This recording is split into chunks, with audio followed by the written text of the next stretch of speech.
अस्सलाम वालेकुम। अनोखी कहानियाँ 76 के नए एपिसोड में मैं आप सब दोस्तों को दिल से खुश आमदीद कहता हूँ। दोस्तों, भयानक अंजाम की आज मैं आपको दूसरी किस्त सुनाने जा रहा हूँ। बस अपनी मंजिल की तरफ रवां दवां थी, अचानक किसी बात पर दो टीम मेंबरान के दरमियान बहस हो गई और बात लड़ाई तक आ गई।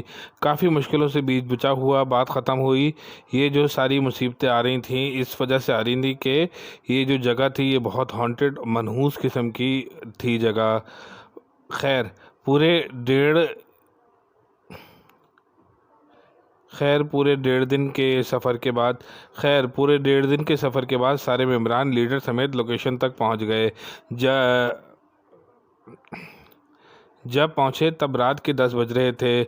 जल्दी से अपने होटल में गए जहां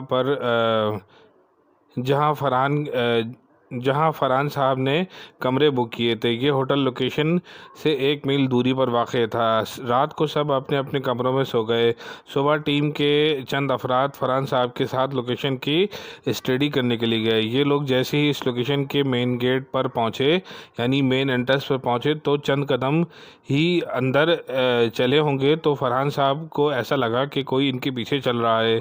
एक दफ़ा तो फरहान साहब ने इग्नोर कर दिया, लेकिन ऐसा 3 बार हुआ। चुनांचे तीसरी बार भी फरहान साहब ने कोई ध्यान नहीं दिया। सरसरी तौर पर फरहान साहब और उनकी टीम ने लोकेशन का मुआयना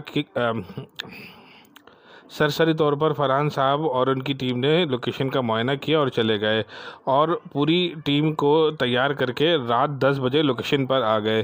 दोस्तों, अब तक के लिए इतना ही। अगर आपको ये एपिसोड अच्छी लगे तो कमेंट्स में राय का इज़हार कीजिए और अनोखी कहानियाँ 76 के चैनल को सब्सक्राइब कीजिए। अस्सलाम वालेकुम।